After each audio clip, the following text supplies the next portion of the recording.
આમ આદમી પાર્ટીના નેતા ગોપાલ ઇટાલિયા સંબોધી રહ્યા છે પ્રેસ કોન્ફરન્સ સીધા લઈ જઈશું આપને લોકો માટે એ યોગદાન બદલ હું એમનો આભાર વ્યક્ત કરું છું, એમના પરિવારનો પણ આભાર વ્યક્ત કરું છું.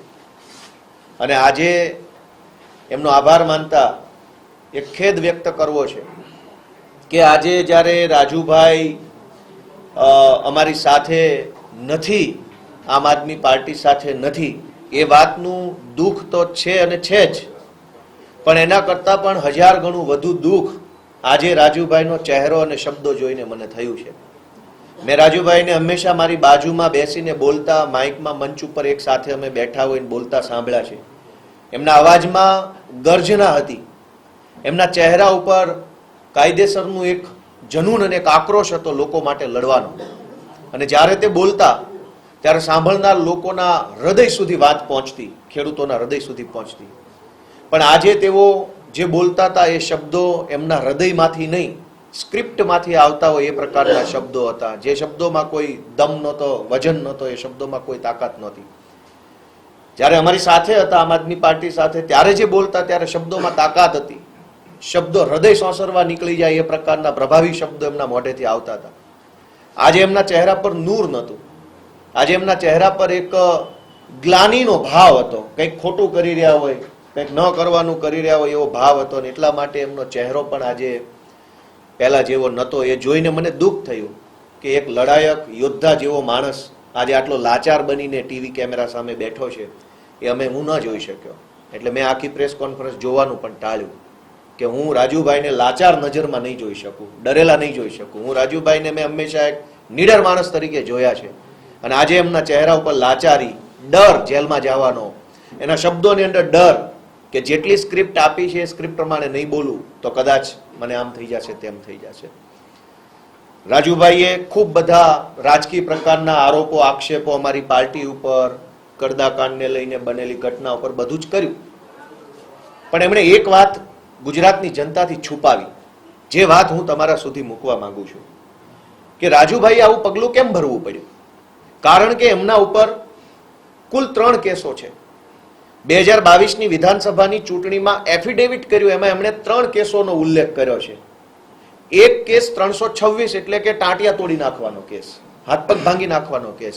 2 કેસ બીજા જાનથી મારી નાખવાની કોશિશ કરવાના કેસ.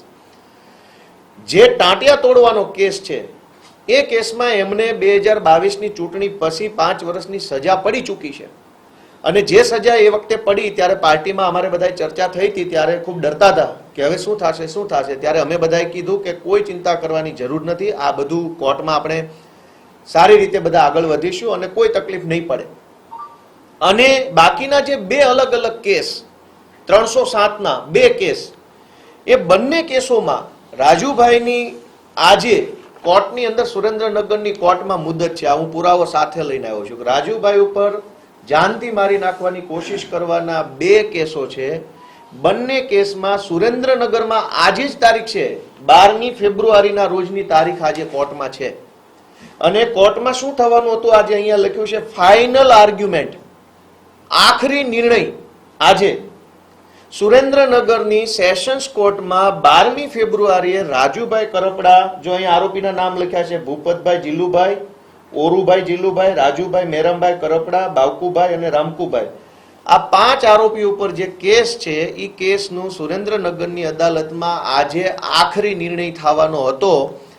એટલે ભાજપ તરફથી એમના ઉપર પૂરું દબાણ કરવામાં આવ્યું કે જો 12 તારીખે પ્રેસ કોન્ફરન્સ કરીને આમ આદમી પાર્ટી ઉપર સ્ક્રિપ્ટ પ્રમાણેના આરોપ નહીં લગાવવામાં આવે તો કોર્ટમાં કંઈ પણ થઈ શકે છે.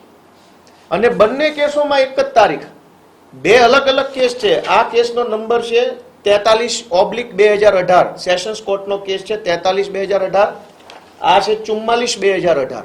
બંને કેસમાં આજે ફાઇનલ હિયરિંગ છે. અને જો રાજુભાઈ આજે આ પ્રેસ કોન્ફરન્સ કરીને ભાજપે આપેલી સ્ક્રિપ્ટ પ્રમાણે આરોપ ન લગાવતા તો કદાચ આજે એમને કોર્ટની અંદર કોઈ મોટી સજા પડવાની સંભાવના હતી. એટલે લાચારીમાં, મજબૂરીમાં, ડરના કારણે એમણે આ પગલું ભરવું પડ્યું છે. એ આજે આ 2 પુરાવા ઉપરથી સાબિત થાય છે. આમ તો રાજુભાઈએ પ્રેસ કોન્ફરન્સથી જનતાને કહેવાની જરૂર હતી કે આજે મારી કોર્ટમાં તારીખ છે, ફાઇનલ જજમેન્ટ આવવાનું છે. છતાંય હું કોર્ટમાં નથી ગયો અને રાજકોટ બેઠો છું. શું કામ? કે ગાંધીનગરથી મારા ઉપર પ્રેશર છે. પણ કંઈ વાંધો નહીં, રાજુભાઈ એક સમયના અમારા સાથી છે, એમણે સારું કામ કર્યું છે. હું આજે એમની કોઈ ટીકા ટિપ્પણી કે મેણાટોણા કે એમના વિરુદ્ધમાં બયાનબાજી કરવા નથી આવ્યો. હું સત્ય લોકોની સમક્ષ મૂકવા આવ્યો છું કે આ લડાઈ હતી કોના માટે? રાજુભાઈ માટે? ગોપાલભાઈ માટે? આમ આદમી પાર્ટી માટે? નહીં. આ લડાઈ ગુજરાતના કરોડો ગરીબ ખેડૂતો માટે હતી, જેમના પગમાં પહેરવાના ચપ્પલો નથી.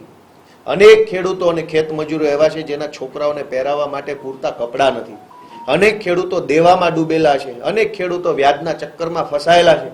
એમના માટેની લડાઈ અમે બધા ભેગા મળીને લડી રહ્યા હતા. પણ આજે મને દુઃખ થાય છે એ વાતનું, રાજુભાઈ પ્રત્યે મને કોઈ નારાજગી નથી, પણ દુઃખ એ વાતનું છે કે રાજુભાઈએ ભાજપનો હાથો બનીને ગુજરાતના ખેડૂતોના નિશાસા લેવાનું કામ કર્યું છે. આમ આદમી પાર્ટી તો રાજકીય પાર્ટી છે, આ ચાલતી રહેશે. આરોપ પ્રતિ આરોપ આ બધું ચાલતું રહેવાનું છે, પણ ખેડૂતોના નિશાસા ન લેવા જોઈએ. આ પાપ છે.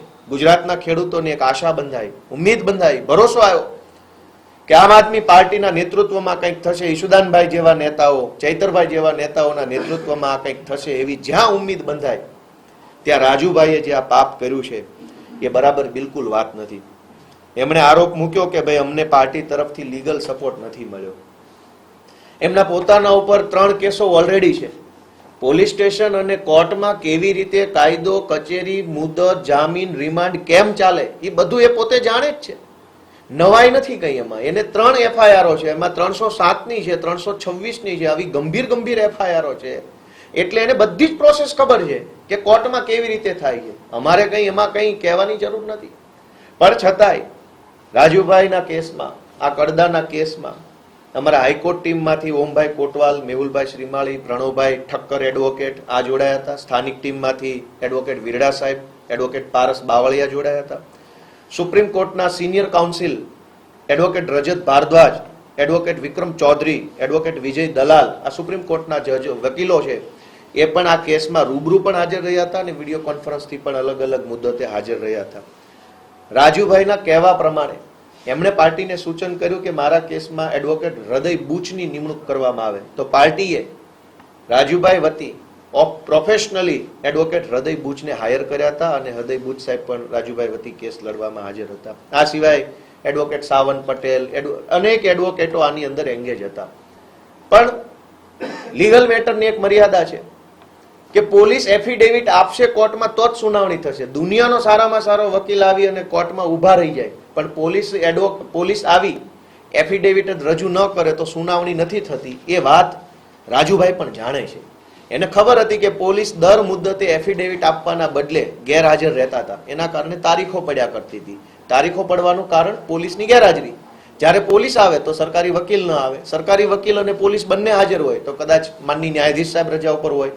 આવા ઘટનાક્રમના કારણે લંબાતું ગયું. એમાં વકીલ શું કરે? પાર્ટી કેવી રીતે? બીજું તો શું કરી શકે? અમે ત્યાં જઈને હાજર રહીએ, પણ પોલીસ ન હોય, સરકારી વકીલ ન હોય અથવા જજ ન હોય તો શું કરી શકાય? એટલે આવા બેબુનિયાદ આરોપ રાજુભાઈએ લગાવ્યા એ એમની મજબૂરી છે. જેલમાં જવાથી બચવા માટે થઈ એમણે ખેડૂત આંદોલનની બલી ચડાવી દીધી. આવું ન કરવું જોઈએ. આ પાપ છે. ગોપાલ ઇટાલિયા પ્રત્યે નારાજગી હોય તો ગોપાલ ઇટાલિયાની ફરિયાદ દિલ્હી સુધી કરવી જોઈએ. ફેસબુક ઉપર બેફામ મારા વિશે લખી નાખવું જોઈએ, ગાળો, એ બધું બરાબર છે. પણ ખેડૂતોના નિશાસા લેવાનું કામ ગુજરાતમાં કોઈએ ન કરવું જોઈએ. ખેડૂતો ઓલરેડી દુઃખી છે. બીજી વાત કે મને વ્યક્તિગત રીતે વારંવાર એવું ટાર્ગેટ કરવામાં આવ્યો. કઈ વાંધો નહીં, મને તો ઉદાર મનનો માણસ છું, ગામડામાંથી નીકળેલો માણસ છું, સંઘર્ષ કરીને અહીંયા પહોંચ્યા છીએ તો આપણે એ વાતને સહન કરી શકીએ છીએ કે ગોપાલભાઈ કડદા કાંડમાં કંઈ આવ્યા નહીં. આવું વારંવાર રાજુભાઈ અને એમની સાથે જોડાયેલા કાર્યકર્તા મિત્રો કહી રહ્યા છે. હું અને રાજુભાઈ, બોટાદની કડદાકાંડની હળદરની ઘટના બની 12મી ઓક્ટોબરે આ ઘટના બની.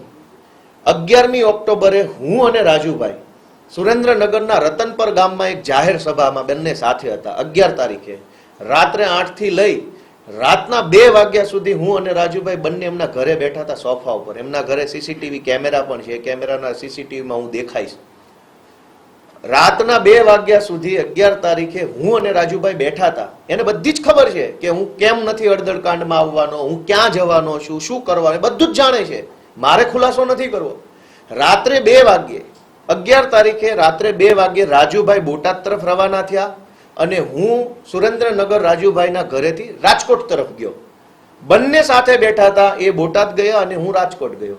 બોટાદમાં કડદાકાંડ થયો અને રાજકોટમાં મારી જાહેર સભા 1 મહિના પહેલા નક્કી થયેલી હતી. પાર્ટીએ ખૂબ ખર્ચો કર્યો હતો. બેનર લગાવ્યા, પોસ્ટર લગાવ્યા, હોર્ડિંગ્સ લગાવ્યા, ઘણો બધો ખર્ચો થઈ ચૂક્યો હતો.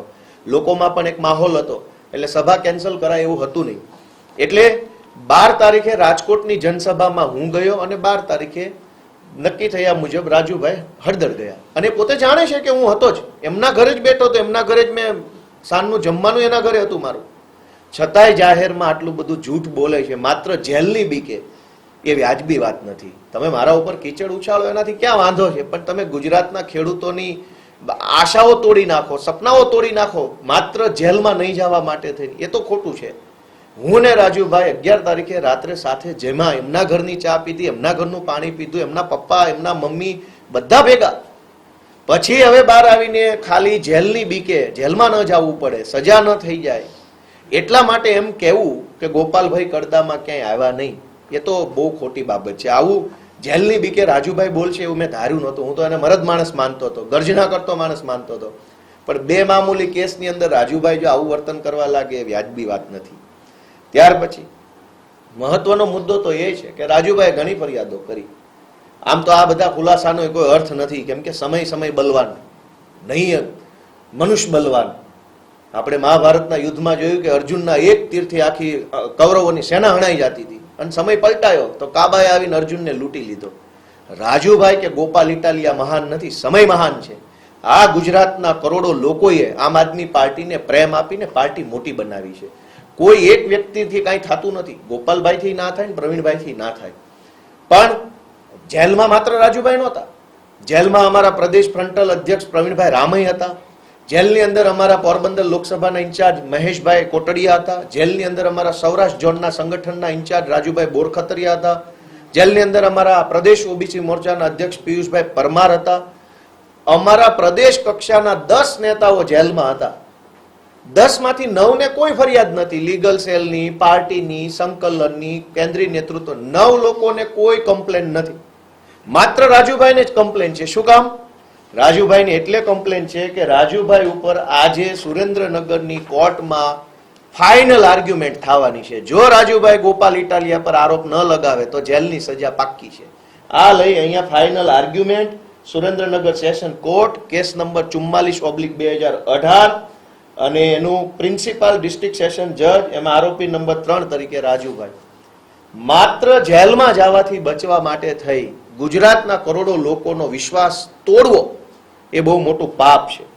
આ સિવાય મહત્વની બાબત, આ તો બોલીએ તો કાદવ ઉછાળીએ એવું લાગે, પણ કહેવું જરૂરી છે કે અમે એ જાણીએ છીએ કે રાજુભાઈને 31 તારીખે જેલની અંદર કયા આઈપીએસ અધિકારી કેટલા કલાક મળ્યા અને શું ચર્ચા કરી એની પાક્કી વિગત છે જ મારી પાસે. અને રાજુભાઈ ગાંધીનગરમાં ગૃહમંત્રીને કયા રોડ ઉપર કયા બંગલામાં કેટલા વાગ્યે મળ્યા એ પણ વિગત છે. એટલે રાજુભાઈએ કોઈ મહાનતા બતાવવાની જરૂર નથી. મહાનતા તો ગુજરાતના ખેડૂતોની છે કે રાજુભાઈ જેવા માણસને આટલી બધી એને પ્રસિદ્ધિ આપી.